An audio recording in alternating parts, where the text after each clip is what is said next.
Bueno, pues en este vídeo vamos a solucionar el ejercicio 29 de vuestro libro. Y dice, ¿es posible subir por una rampa del 30% dos cuerpos de 30 y 45 kilogramos que estén en contacto directo si se realiza una fuerza de 75 newton paralela a la superficie sobre el cuerpo de menor masa? Vale, pues vamos a ver. Fijaros, pintamos una rampa y esto es el ángulo alfa. ¿Qué significa que una rampa sea del 30%? Cuando te dicen que una rampa es del 30%, lo que significa es que de cada 100 metros de este plano que se hace de forma horizontal, tú subes 30 metros. ¿Vale? Como es un porcentaje, siempre es en base a 100 metros. ¿En base a 100 metros de qué? Pues 100 metros siempre es la distancia horizontal. Es decir, si subes por esta rampa una altura de 30 metros, horizontalmente te has movido 100 metros. Eso es lo que significa una rampa del 30%. Vale, y tenemos un cuerpo de masa M1 que vale 30 kilogramos y un cuerpo de masa M2 que vale 45 kilogramos. Y lo voy a empujar al cuerpo 1, lo voy a empujar con una fuerza de 75 newton, porque me dicen que voy a empujar al de menor masa. Ok, así que lo primero que hago es dibujar mi sistema. Mi cuerpo más pequeñito, que Parkinson me entra aquí con el pintando, y mi cuerpo 2, y dibujo mi sistema de referencia en cada uno de ellos con mi eje X y mi eje Y. Y en el cuerpo grande igual mi eje X y mi eje Y. Y ahora pinto. Este es el peso 1, que como no está dentro de los ejes, tengo que descomponerlo. Siempre lo descompongo desde el final del vector. Esta es la componente Y, esta es la componente X. Luego, este también tendrá un peso, que será el peso 2. Lo mismo le pasa, como no está dentro de los ejes, lo tengo que descomponer a su componente Y y a su componente X. Ok, y este ángulo alfa será el mismo que el del plano. Siempre es el ángulo que forma el peso con el eje Y. De acuerdo, luego, como están apoyados, tienen normal, que es la fuerza de reacción. Aquí en este caso, la normal, ¿a qué sería igual? Pues al peso en Y. Sería igual al peso en Y en cada circunstancia. Vale, y ahora lo que hago yo es empujar el cuerpo 1 con esa fuerza F1 que me han dicho de 75 newton. Pues pongo F1. Y ahora tenemos los problemas de contacto. Cuando tengamos problemas de cuerpos en contacto, siempre hay que hacer el razonamiento de que vamos a utilizar la tercera ley de Newton. Es decir, yo empujo al cuerpo 1, el cuerpo 1 empuja al cuerpo 2, esa sería la acción, y el cuerpo 2 reaccionaría sobre el cuerpo 1 con una fuerza de igual módulo, igual dirección, pero sentido contrario. Que esas fuerzas las vamos a pintar aquí. Esta sería la fuerza que hace 1 sobre 2 y se la devuelve con la misma intensidad, pero en sentido contrario. Ok, como no me habla de rozamiento, yo no voy a tener en cuenta el rozamiento, ¿vale? Si no me hablan de coeficiente de rozamiento, siempre se va a suponer despreciable. Así que lo que me están preguntando es si yo lo voy a poder subir. Eso es lo que me están preguntando, con esa fuerza, ¿vale? Bueno, así que, ¿qué es lo que va a ocurrir? Bueno, voy a poder subir este cuerpo cuando ¿qué ocurra?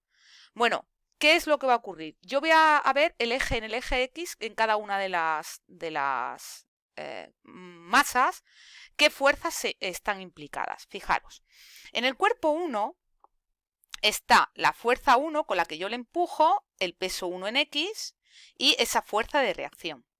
Y en el cuerpo 2 tenemos esa fuerza de acción y el peso 2 en X.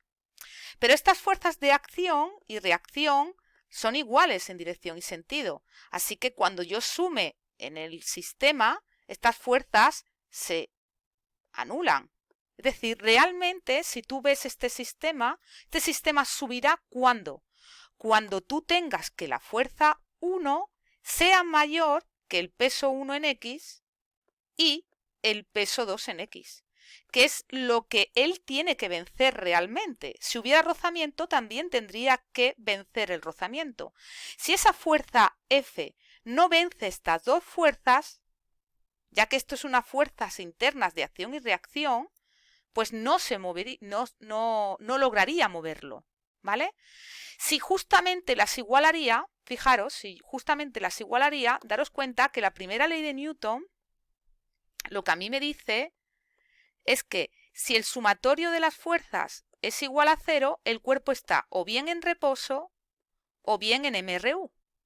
Pero claro, tú tienes que imaginarte que tú tienes los dos cuerpos en reposo los pones encima de la rampa, que ya están en reposo, y los intentas subir.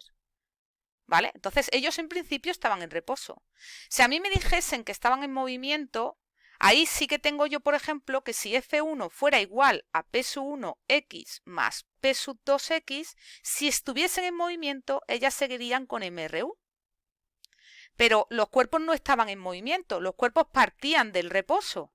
Así que si esta fuerza fuese igual a P1X y P2X, seguirían estando en reposo y no me valdría. ¿De acuerdo? Es decir, en este caso solo me valdría que se cumpliría la segunda ley de Newton. Es decir, que yo diese aceleración, que estando en reposo yo empezase a moverlos.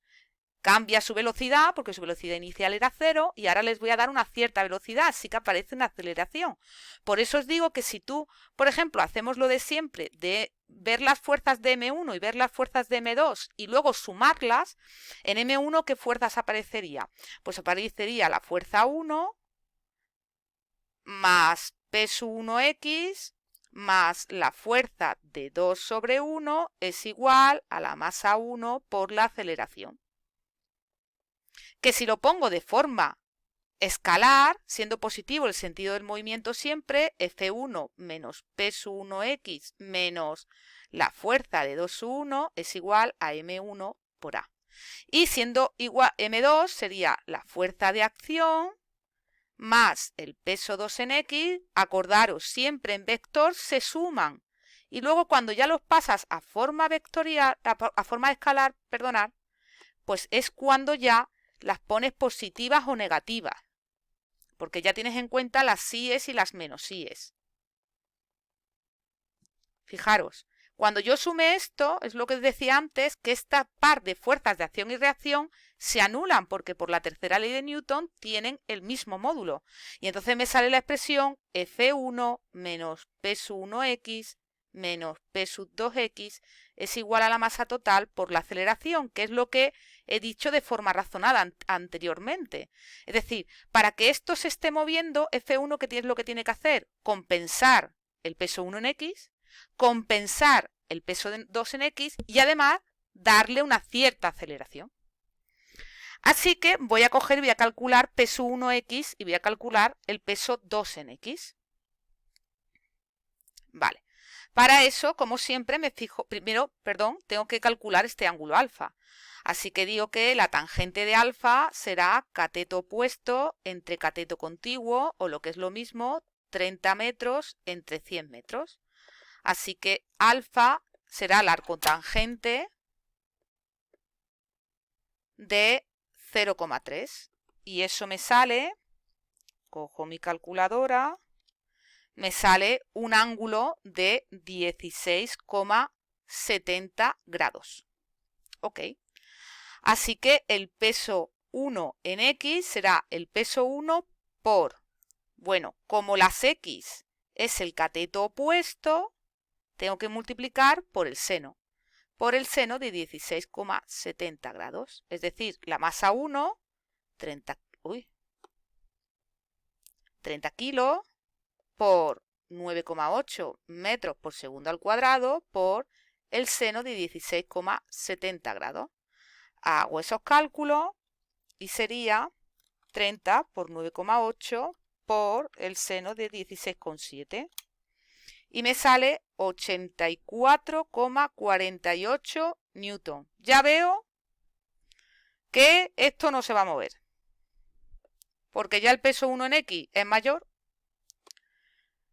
Ahora voy a ir con el peso 2 en X, que sería el peso 2 por el seno de 16,70 grados. Análogamente diría, en este caso, diría 45 por 9,8 por el seno de 16,7 y me sale 126,73 newton. ¿Eso qué quiere decir? Que el peso 1 en X más el peso 2 en X tiene un valor de 84,48 más 126,73 son 211,21 newton. Pero yo la fuerza con la que la quiero subir son solo de 75 newton, así que no lo subiría. Sino lo que ocurriría aquí es que esto bajaría para abajo. No puedo con tanta masa, con tan poca fuerza. Así que no lo subiría.